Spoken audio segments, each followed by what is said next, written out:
2020లో 130 మేయర్లకు చైర్పర్సన్లకు municipal ఎన్నికలు జరిగితే అందులో బీఆర్ఎస్ పార్టీ 122 గెలిస్తే కాంగ్రెస్ 4, బీజేపీ 2, ఐఎంఏ 2 గెలిచింది. ఈ రోజు వెలువడిన ఫలితాల్లో ఇప్పటికే ప్రత్యక్షంగా 15 పైనే గెలవబోతున్నాం. సింగిల్ లార్జెస్ట్ పార్టీగా మరో 15 చోట్ల మాకు అవకాశాలున్నాయి. ఓవరాల్ గా మంచి ఫలితాలు వచ్చినట్లు భావిస్తున్నామని బీఆర్ఎస్ వర్కింగ్ ప్రెసిడెంట్ కేటీఆర్ అన్నారు. 122 టీఆర్ఎస్ గెలిస్తే మున్సిపాలిటీలు అదేవిధంగా కార్పొరేషన్లు, కాంగ్రెస్ 4 గెలిచింది, బీజేపీ 2 గెలిచింది, ఎంఐఎం 2 గెలిచింది. ఇది ఆ రోజు లెక్క 2020. మరి ఈరోజు ఇప్పుడే నేను మేము ముందు పెడుతున్న లెక్క చూస్తే ప్రత్యక్షంగా డైరెక్ట్గా మేము ఇప్పుడు 15 పైన గెలవబోతా ఉన్నాము. దాంతోపాటు పరోక్షంగా అంటే మేము సింగిల్ లార్జెస్ట్ పార్టీగా ఉన్న కాడ మరి దాదాపు మరో 10-15 చోట్ల మాకు చాయిస్ ఉంది, అవకాశం ఉంది. కాబట్టి ఓవరాల్గా చూసుకుంటే 117లో డెఫినెట్గా మంచి ఫలితాలు వచ్చినట్టుగానే మేము భావిస్తూ ఉన్నాం.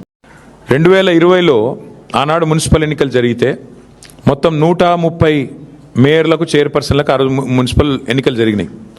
టీఆర్ఎస్ పార్టీ ఆ రోజు డైరెక్ట్గా 122 టీఆర్ఎస్ గెలిస్తే మున్సిపాలిటీలు అదేవిధంగా కార్పొరేషన్లు, కాంగ్రెస్ 4 గెలిచింది, బీజేపీ 2 గెలిచింది, ఎంఐఎం 2 గెలిచింది. ఇది ఆ రోజు లెక్క 2020.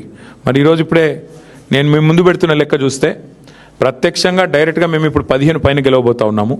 దాంతోపాటు పరోక్షంగా అంటే మేము సింగిల్ లార్జెస్ట్ పార్టీగా ఉన్న కాడ మరి దాదాపు మరో 10-15 చోట్ల మాకు చాయిస్ ఉంది, అవకాశం ఉంది.